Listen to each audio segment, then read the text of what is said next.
My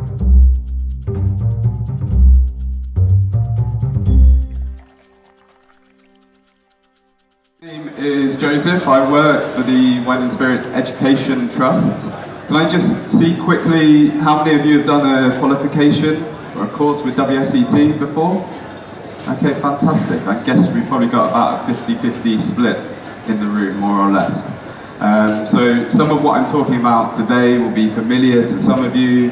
To the rest of you, maybe this is new information. What you're going to see is a WSET approach to a subject. Today we're going to be looking specifically at sparkling wines. We're going to be looking at sparkling wines, or a couple of sparkling wines, that we don't actually usually study on our courses. We're looking at some regions that are outside our normal courses. But what we can do, and what's really important with WSET courses, is we can apply the knowledge we've learned from other regions, put that into the context of a new region, and start to understand it a bit better. See what the similarities are with some of those regions we're more familiar with those processes we're more familiar with. What are the similarities? What are the differences? So just to give you a little bit of my background, I work and live in London, but I look after our course providers and promote our courses across Europe, mainly in Southern Europe, Spain, Italy, and the Balkans predominantly. So that's a little bit of the work I do. What WSET does in general around the world, we have 4 different levels of courses, from real beginner introduction courses, where we just want people to understand the basics of wine, spirits, or sake, whichever subject they're studying, right through to level 4, where we go into a lot more detail about production. We start considering, why does this wine taste like this? And we expect our students to be able to explain that to other people. Okay? So we teach these courses, then we test people on what they've learned, and then we give them a certificate so they can go around and tell everyone, these are the skills I have, this is what I've learned on that course. So that's what WSET does. I'll do just a little bit of information. Please, get in touch with us by social media, follow us. We've also just released a new app, which you might not be aware of. This is a really convenient way for you to store all your tasting notes, and it follows the systematic approach to tasting, which is something specific to WSET. If you don't know about that, by the end of today's session, you'll hopefully know a little bit more. We're going to be looking at it at level 2 today. So this is a fantastic way to store it. It's completely free to download, so absolutely do that. Right, let's move on to sparkling wine. What are our sort of common reference points for sparkling wine? What are the sort of famous regions we associate with sparkling wine?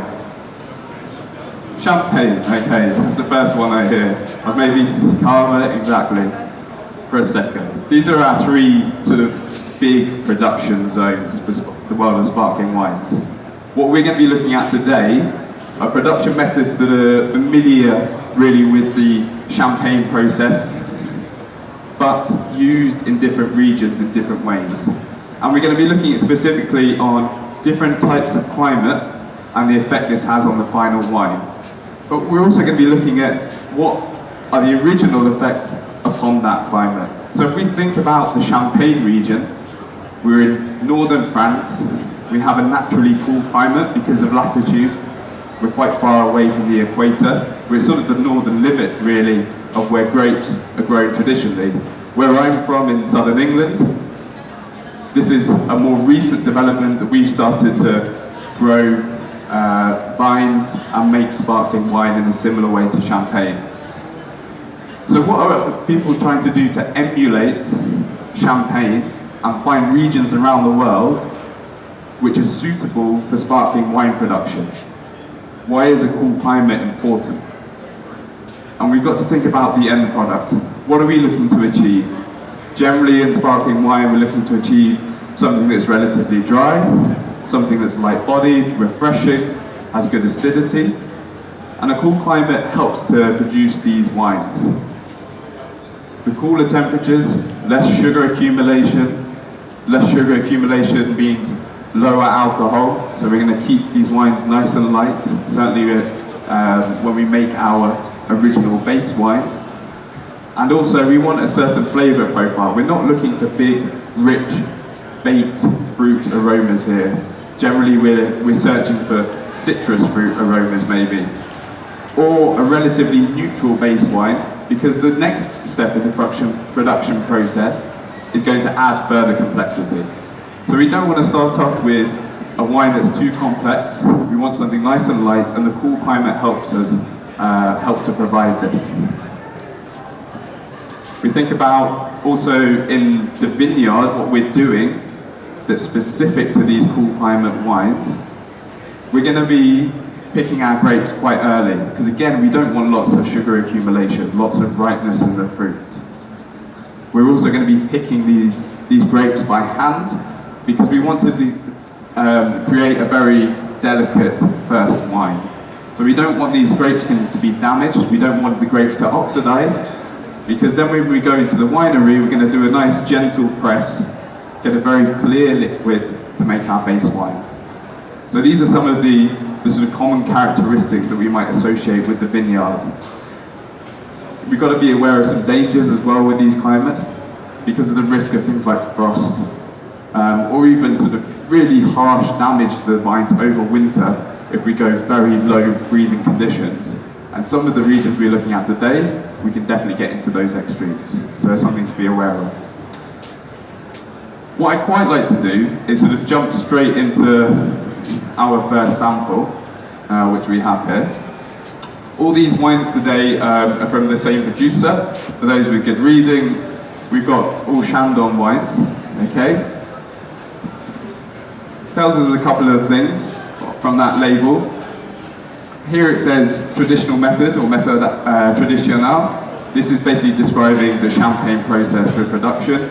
We can't say it's the champagne method anymore on labels, because that's something specific to the Champagne region.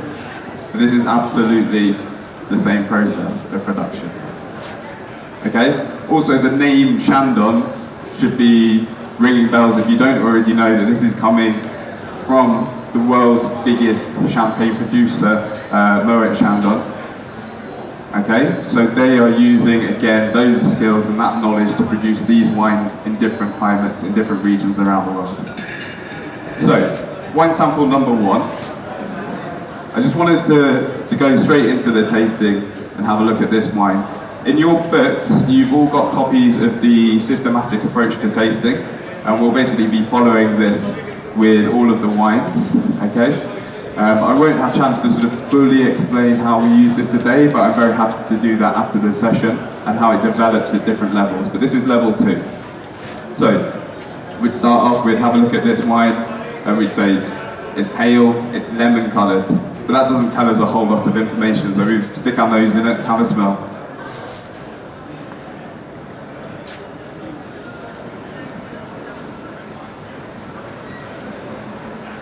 Okay, so we get those lovely delicate aromas of citrus fruit in there. Really fresh lime and lemon, really fresh green apple, a little bit of a floral complexity to it as well, I'd say. So sort of white blossom in there. There's a touch of something else, but I just want us to focus on those fruit characteristics to start with, because that's a direct result of where we're growing these vines, and then how we're treating those vines in the vineyard. So in Argentina, where this wine comes from, these vines are being grown in Mendoza, in Uco Valley, and they're being grown at a very high altitude. They're being grown at between 1,000 meters and 1,600 meters. You'll notice in Argentina, we're only at about sort of 30, 35 degrees latitude here. We're far closer to the equator than Champagne is, far closer. So we need to get our coolness from another natural feature, and that natural feature here is the altitude. The temperature is going to reduce as we go up in altitude. Every 100 meters, we're reducing the temperature on average by about 0.6 degrees Celsius. And we've gone up 1,000 meters, 1,600 meters in this region. So what's that going to do? It means that the grapes get ripe during the day, they collect that lovely sunlight, that's being converted into sugar, the grapes are ripening, we're developing fruit flavours, but the nights are incredibly cool by comparison. Okay, so the temperature is dropping by about 16 degrees between day and night, and that's helping to retain that freshness. It means the aromatics that develops in the grapes aren't burnt off during the night as well. We're retaining that. We're also retaining acidity. And we'll see in this first sample, when we have a sip, the acidity is really noticeable.